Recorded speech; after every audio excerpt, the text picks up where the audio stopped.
when the incomes are not growing. This is an income tax. Only when there is an income, then we are talking of the tax. So income has to grow to the level to discuss about the tax. Now, why from 7 to 12 lakh? It is something like, it was earlier 2.2 lakhs. When 2014, it became 2.5 lakh, nobody is going to pay tax. Then there was a 2019 that, we said 5 lakhs, nobody is going to pay tax. Then we said it was raised to 7 lakhs. And now it's being raised to 12 lakhs. So this is a perception that the government feels that, on the average 1 lakh per month, if you have, then you need not pay tax, which means that, we are doing it in two ways. One is we are reducing the slab rates. We are expanding the slabs. If you would have noticed, the slabs are now 0 to 4, 4 to the uniform slabs, and there is a gradualism. There was a thing when we had earlier 20%, then it was jumping to 30%. Now it is 20, we have introduced 25 also. So it's the gradual thing which has been done. Now this benefits every one of the taxpayers, because whatever benefits which has come from the slabs gets transmitted across. So therefore everyone gets a benefit.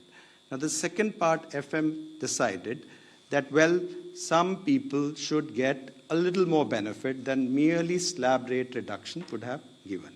And so therefore an extra rebate. So slab rate reduction for everyone, and extra rebate for 7 lakhs were already getting it, now 7 to 5 lakhs more people have been added.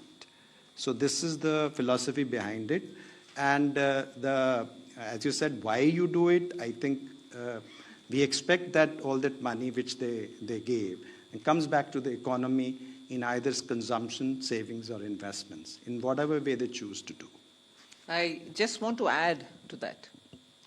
If you compare what we've done today with what prevailed in 2014 under the Congress government, what we are, most often the narrative is we should put money back in the hands of the people.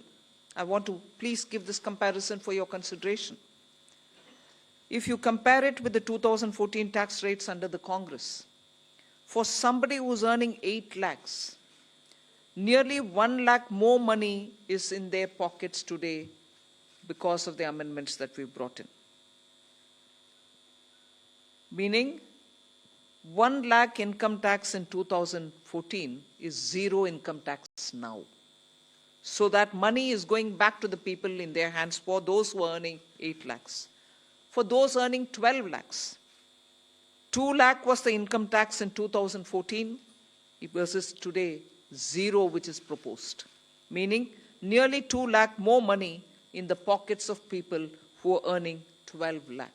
All right, did I stop it there? As Finance Secretary rightly said, across the board, everybody is getting benefit because the rates have also been brought down.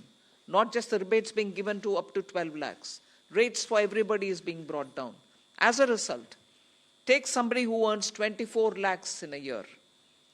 The income tax on them in 2014 was 5.6 lakhs. 2014. For them, now it is only 3 lakhs. The rate change has benefited somebody who earns 24 lakh as well. So 2.6 lakh rupees more in the pocket of people who are earning 24 lakh. So it is not just those who are up to 12 lakh because they are not paying any tax at all, because rebate is given to make up for the tax amount which they have to pay. It is not just up to 12 lakh. Even for others, benefit is accruing, and compared to what it was in 14, that much amount of money is going back to those respective money earners. Just compare it with 24 tax rates, which is prevailing now and what is being proposed. I would like to draw the comparison. 8 lakh people, meaning those who are earning 8 lakhs. 30,000 rupees more is being put back into their pockets, meaning they would be paying 30,000 in the prevailing tax, 8 lakh salaried wale. Now they pay 0 in the new proposal. Similarly, 12 lakh salary or income wale would have 80,000 rupees tax to pay in the current prevailing taxation rates. They would have 80,000 rupees now go back to their pockets. They don't have to pay that tax.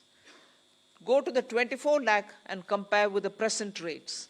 present prevailing rate, they have to pay 4.1 lakh rupees as tax. We are saying now they will have 1.10 lakh in their pockets, which they don't have to pay as tax. So we have put good, substantial amounts into the pockets of people who deserve to get that. And I would want that to be highlighted compared to what prevailed in 14 and what prevails just this year. 3. 3 number. Ma'am, many congratulations. Something that was being quoted to you as well as the Prime Minister and yesterday the Chief Economic Advisor hinted, in terms of disinvestment and where you should not get into, government. You yourself have been talking from 2020, 21 and subsequently, government should be in less spaces. Has it been a strategy? Because I know you're committed to it, but last budget you didn't refer to it. This budget you have not referred to it. The target still remains there. Is there any impetus that you're going to do towards what has already been announced by the budget? For example, bank privatization of banks and others. That's one.